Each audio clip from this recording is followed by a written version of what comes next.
Welcome to the 2020 Long Island Smart Growth Awards virtual program. We're doing a virtual program for the awards, but we're doing stops along the way. We are delivering awards on site to some great projects. We were in the village of Hempstead, was our first stop with Salvation Army. Next stop now brings us to the village of Westbury. We are in Westbury Village Hall, safely socially distant. And we are going to be delivering the award for transit-oriented development for the Village of Westbury TOD rezoning project. So again, I'm Eric Alexander, Director of Vision Long Island, also founder of the Long Island Main Street Alliance, and we've got a great brief program here today to get us started. So the virtual program will be September 3rd at noon. So folks can put that on your calendar. There's an Eventbrite link on our website and our Facebook. So before I go anywhere, I have to thank our sponsors. First Equity Title is our lead sponsor, National Grid, RXR, Engel Berman, AT&T, Concern for Independent Living, Cameron Engineering, GPI, Terwilliger and Bartone, PSEG, H2M, Mill Creek, Lyle Lazarian Properties, Third Avenue Associates, Ruskin Moscow Faltacek, Beechwood, Heartland, VHB, and People's Bank. We have other bronze sponsors as well that we'll get into later, but let's get back to the program. Transit-oriented development, and we're here in Westbury. Westbury's done a lot through the years, and they've won Smart Growth Awards from us for their Bristol Assisted Living, for their theater that they've got up and running, and really for their revitalization work on Post Avenue, which has been phenomenal through the years. They've actually gotten about 800 units of transit-oriented development housing through the last 15 years around their Post Avenue Main Street area, and it shows in a real positive way. But they're doing other things too from an infrastructure perspective. They're getting bridge up and repaired. They're getting parking garage with the MTA, and really have brought restaurants in and done some creative things.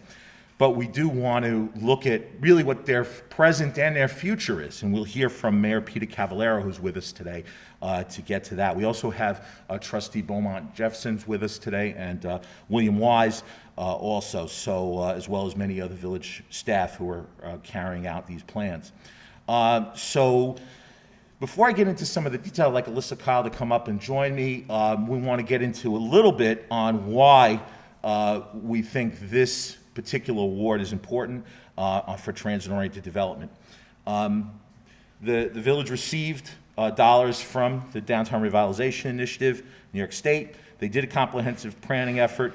They've involved the residents, they've involved small businesses, they've involved property owners, and they've involved the development community.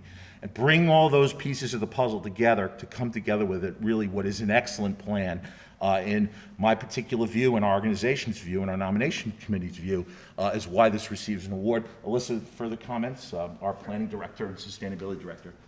Sure. I think part of what makes this TOD zoning stand out is that it's really tailored to the unique conditions within Westbury. It's really tailored to focusing on the areas which are most walkable to the train station and feathering out as it reaches some of the surrounding neighborhoods, and also acts as a complement and not competition to Post Avenue by not encouraging too much commercial that may compete with Post Avenue, but rather providing customers for the businesses on Post Avenue in a really complementary nature. And so I'm going to call up Peter Cavallaro to get this award. He has been grown up here, cares deeply about this place, and really took this plan on his back all over to school board, to the community, to the business community, really everywhere.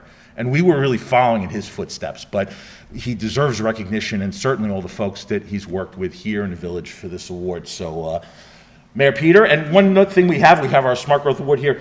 Alyssa, you designed this. There are face masks on the people, so we are safely working safely in this award. So here we go, Mr. Mayor. Thank you, Eric. Cool. Yeah. Cool. Thank you. Thanks to everybody. That's a great award, and it's a beautiful award, and I'll get out of your way. that's okay. We're really very pleased to receive it. I want to introduce also Deputy Mayor and Trustee Beaumont Jefferson and Trustee Bill Wise, who were with me. My other two trustees were not able to be here this morning. But I also want to, I know I have some staff in the audience. I have Bob Giuliano, our clerk. I have Bill Mello, our superintendent of buildings, and I have Anna Vixa, our village attorney, who all worked on the project and continue to work on the project as we go forward. I got to thank Eric and Vision and the staff at Vision and the board at Vision for recognizing us for this project. I'm sure there were many worthy projects that could have been recognized, but I think they made the right choice. I believe, and we have our county legislator, Laura Schaefer, who just walked in, who actually served as special counsel with her colleagues at Walsh Marcus on this project, so they're special zoning counsel, so I want to recognize her as well. So, a lot of people worked on this. This is, the village, as Eric had kind of alluded to, has been, I'm just going to drop this a little bit if you don't mind, has been working on downtown revitalization probably for over a decade. We, under our former mayor, Ernie Strada, started revitalizing downtown Post Avenue before smart growth was even really a term that people used. And as Eric said, we have over that time developed or approved for development about 800 units of multifamily housing of different types, which exist today. This is exciting. This project is exciting because it's going to allow us really to take those redevelopment efforts to the next level. Something that the board and I have been wanting to do for some time. We were fortunate that we received a downtown revitalization grant from the New York State. We were the first Long Island community to do that under the governor's program. And we immediately said that this project, the rezoning project for transit-oriented development down near the train station, was really the most important. All of the projects, and we had 7 projects that were funded, all of them are very important to us, and all of them serve a niche in our overall plan for what we want to do with the village and how we want to take the village forward to the future. This project in particular is transformative, or has the potential of being transformative. We took 52 acres of what you might call underutilized and in some cases dilapidated property near the train station, and we've rezoned it in a way which I think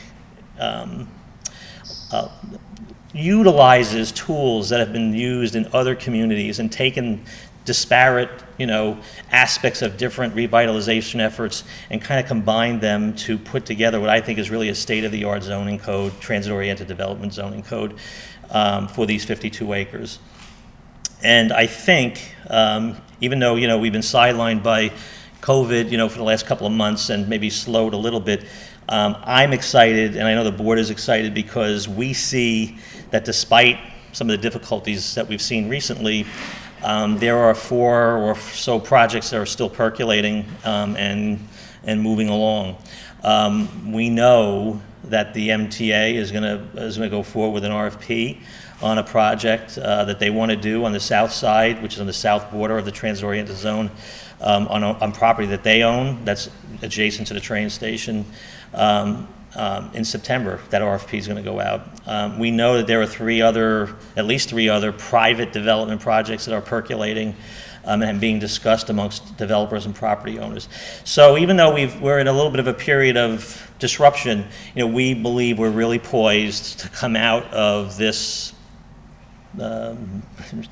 chapter that we're in running, and maybe that puts us a little bit ahead to some other communities maybe that are going to have to figure out how to build their future, with a new future. We kind of have a template for that. We worked really hard on it. The project, was over a year in the making. Many people had input into the project, whether that be people in the community who gave us comments, whether it were people on our consulting team, and we had a great consulting team. It was run by Kay Hayashi out of a firm in the city who we've worked with in the past, and she did a tremendous job of putting together a Long Island-based team of consultants in every discipline to get the project done. It's meant to be a turnkey rezoning. It's meant to allow developers to come in, put together a project, consult with the village as to what is right for that particular piece of property, and then to streamline the process. It provides densities and other aspects that I think are generous in terms of allowing a proper balance between developers who need to make a return and the community that wants to redevelop land that really needs to be redeveloped. And I think that we're going to see the benefits of that, over the next several years. I know that some of these projects are very close to being actually submitted for consideration. So our intent is, and I've articulated this, and the board has said it for several years, our intent is to make Westbury's downtown one of the most attractive downtowns in all of Long Island. I think we've taken great strides over the last decade to do that. This project enables us, I think, to get there. And it's designed to bring new people into the community. It's designed to allow people who live in the community their whole lives to stay in the community, maybe with a different living arrangement or something that's more suitable for them as they age in place. And it's also meant to feed our downtown, our businesses, our restaurants, and other services that we have currently in our downtown, and make it a healthy downtown. So we're really excited. We're really very honored that Vision has sought to recognize us in this way.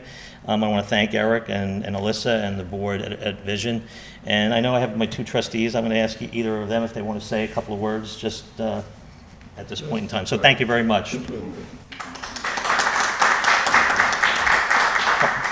Hi, good morning. Not to be long-winded, I just want to thank Mayor Cavallaro for his leadership and his vision. Thank New York State for the grant that allowed us to do this, and a special thank you to Vision Long Island for recognizing us, for recognizing the village, and more importantly, thanking the village staff who made this possible through their hard work, and my fellow trustees. Thank you. Good morning. Thank you very much for all the opportunities that we've had here in the village to be chosen as one of the leaders in the county to make an impact of a downtown revitalization. And down the road, we will show 90% of Nassau County what a little small village can do. Thanks very much, Vision Long Island. Thank you. And we have Laura Schaefer, also Nassau legislator, but also worked on this project. Thank you so much. Very exciting to be here. Thank you for inviting us. Thank you for this honor, and the mayor and his board. We couldn't have been a part of it if it wasn't because of them. I am a resident and a lifelong resident of Westbury, and I'm very excited. I live pretty close to the area, so as being part of zoning council and seeing what we were going to put together and what the mayor was thinking, and it was innovative and it was forward-thinking, logical zoning. I think it's going to be great. I think it's really going to be such a it's such a feather in your cap, and that's putting it mildly, that this is going to be done with you here at the helm, because again, living in Westbury so long, I've seen it change and grow, and it needs a boost, and it's great here, but it needs that extra, and we're going to get it with this. And if the pandemic, resulted in groups having a little more time to finesse their plans and to put things together that we're all going to be excited about, that's going to work for the community, then that's just one good thing that came out of it. But I'm looking forward to it, and I want to thank Vision Long Island. I want to thank the mayor again and the board for everything. It's really been an exciting adventure, so thank you. All right, one more time. Let's give it up to the village of Westbury. It's just awesome. Woo! All right. It's hard to shout out in these masks. You have to be careful. You don't want to spread droplets here. So, okay, tone it down. So, look, want to close out. I want to certainly thank everybody here. Want to remind everybody, virtual program September 3rd at noon. Tune in. We do have a number of awards, a number of stops that we're making along the way. We're bombarded with bad news. If it's coronavirus, if it's storms, if it's economic crisis, which is real, so it's coronavirus. If it's racial strife, which is real, The good news is on a local level, people pull together. People pull together, multiracial, multi-economic, multiple levels of economics, and being safe and socially distancing, being thoughtful and caring. And Westbury really represents that. Westbury does it. You guys got that nailed, and you're really a model for Long Island. So we're excited about here. Want to also say, in the meantime, shop downtown, support your local businesses in every way possible. They need you right now, okay, folks? So with that, we're signing off. We'll see you soon. Thanks again, Westbury.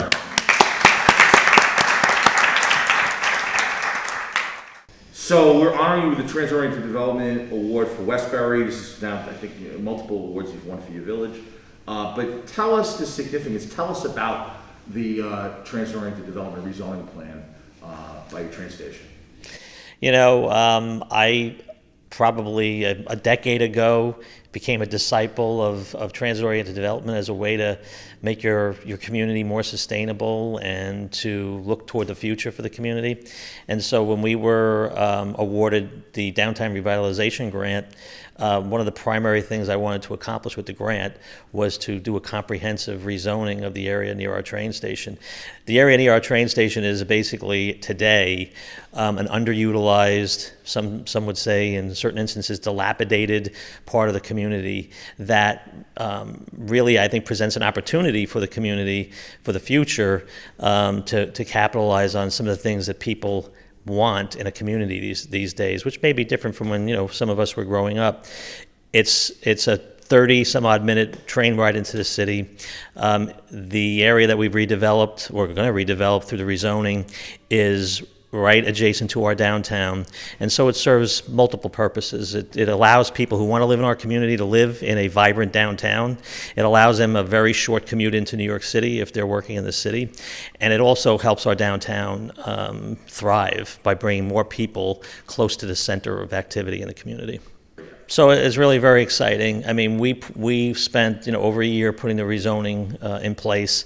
Very extensive effort, a lot of outreach, a lot of community involvement, and I think we came up with the right mix of what it is we want for our community, maybe which is different from some other communities. But and then the pandemic hit, right? So. See, people are asking me, well, how does the pandemic change your plans? And my reaction is, I'm not glad the pandemic hit, but I'm glad we finished the project before it did, because I think we're really poised to come out of it running. We know that there are already 3 or 4 projects that are percolating, which are reliant on the zoning that we put in place. We rezone about 52 acres of property right next to the train station, and part of that is MTA property, and I know that they're going to be going out for an RFP in September for a possible redevelopment of their site on the south side of the train tracks. But we have 3 other private developments that are in discussion, actively in discussion, who have had preliminary discussions both with the village and amongst themselves, the property owners and developers. And so I think that we're going to very soon see formal proposals on multiple of those properties. And I think some of them are some of the properties that are most impacted and adjacent to the train station, so they're going to have a real visual pop once those start to happen. And I think I can see the fruition of what we put in place, even though we've been kind of sidelined a little bit by what's gone on over the last 6 months. I think we're going to come out of it running.